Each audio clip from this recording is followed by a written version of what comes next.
J'ai une question par rapport au cinéma, par rapport à d'autres réalisateurs.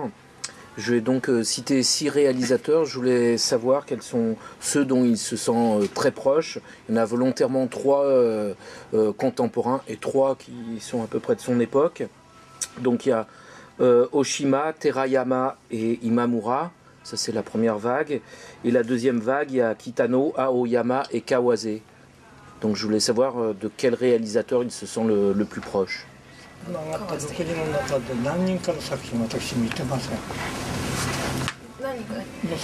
a certains réalisateurs que vous avez cités, je n'ai pas vu les films. Donc je ne peux pas me permettre de parler de leur travail sans avoir vu leur film. Pour ce qui concerne Oshima, nous avons fait nos débuts exactement ensemble à la Shochiku. Et donc c'est vrai que le monde pense que nous nous connaissons bien, nous sommes très proches, mais en réalité je n'ai vu que 2 de ses films et je ne suis pas sûre que Oshima ait même vu mon premier film. En effet, donc, Oshima a 1 an de plus que moi, donc il a intégré les studios 1 an avant moi. Mais pendant 3 années, dans les studios, nous avons communiqué, je ne dirais pas en amis, mais peut-être plus en collègues. Mais dès nos premiers débats, j'ai tout de suite compris que nous n'avions pas du tout la même vision du cinéma. En effet, ce qu'on appelle nouvelle vague japonaise est une construction pratiquement a priori qui n'est soutenue par aucune pensée générale et donc aucune réflexion véritablement sur le cinéma. En ce qui concerne Imamura, je l'ai rencontré à une soirée montée, nous avons donc échangé quelques mots, mais c'est tout. Et j'ai vu 2 ou 3 seulement de ses films, mais en les regardant, j'ai tout de suite compris que nous avions des cinémas très très différents aussi.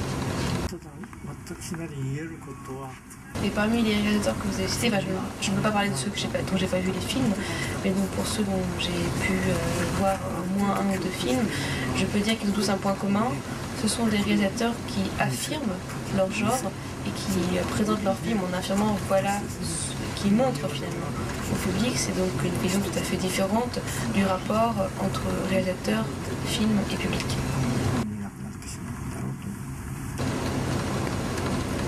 Est-ce qu'il trouve une similitude entre la nouvelle vague française et la nouvelle vague japonaise?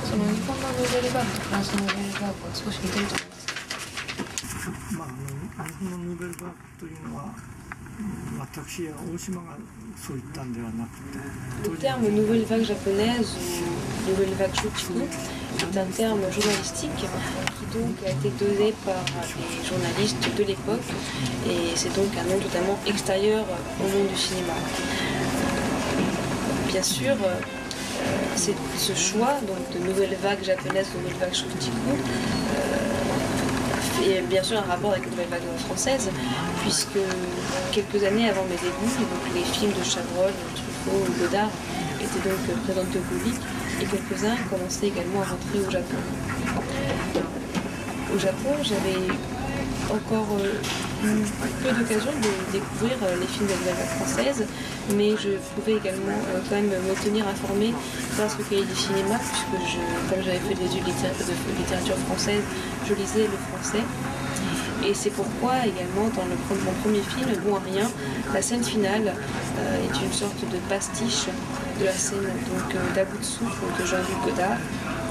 Je n'avais pas vu donc À bout de souffle de Jean-Luc Godard parce que j'ai tourné à Bon à rien, mais j'avais, grâce au cahier du cinéma, notamment pu m'imaginer un petit peu comment la scène serait tournée. Et ce pastiche d'un auteur de la nouvelle vague française est une sorte d'hommage, un geste de sympathie pour moi qui était bien sûr enfermé dans un studio de production majeur du Japon. C'était donc une sorte d'appel vers la nouvelle vague française.